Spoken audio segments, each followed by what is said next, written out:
Well, he has apologized, but it came a little too late. Today, a U.S. university basketball coach was fired after a video surfaced showing his abusive behavior towards players. The university previously stood by the coach, Mike Rice, despite suspending him nearly 4 months ago. But now that's all changed. Eric Sorensen has more on the Rutgers reversal. I think what Coach Rice is upset about. Fans were accustomed to seeing Mike Rice upset during games. What few saw was Mike Rice during practices. He didn't just coach his Rutgers basketball players, he berated them, manhandled them, threw balls at them, even hurled gay slurs at them. Apparently, he'd been coaching like this for a long time. University officials heard about it months ago and suspended him for 3 games last December. As soon as we were made aware of the fact, we dealt with it. Dealt with it quietly.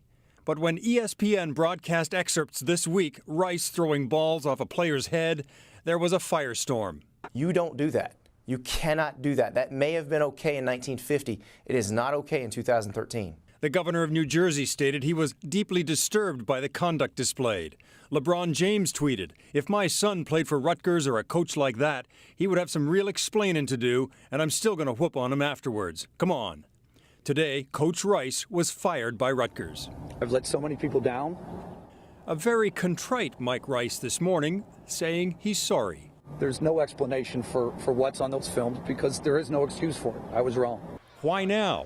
Some critics suggest it's one more university protecting the image of its big-time sports program. And it took a public backlash to act, says this analyst. This is a public decision, and Rutgers is a public university, and they reacted to it this way today.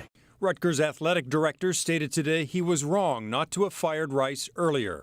Rutgers students are unsympathetic to Rice. I think actions like that are unacceptable. And to their administration. I think they defended him for far too long. For years, it seems, Mike Rice didn't realize how wrong this was. It took less than 24 hours for the public to pass judgment. Eric Sorensen, Global News, Washington.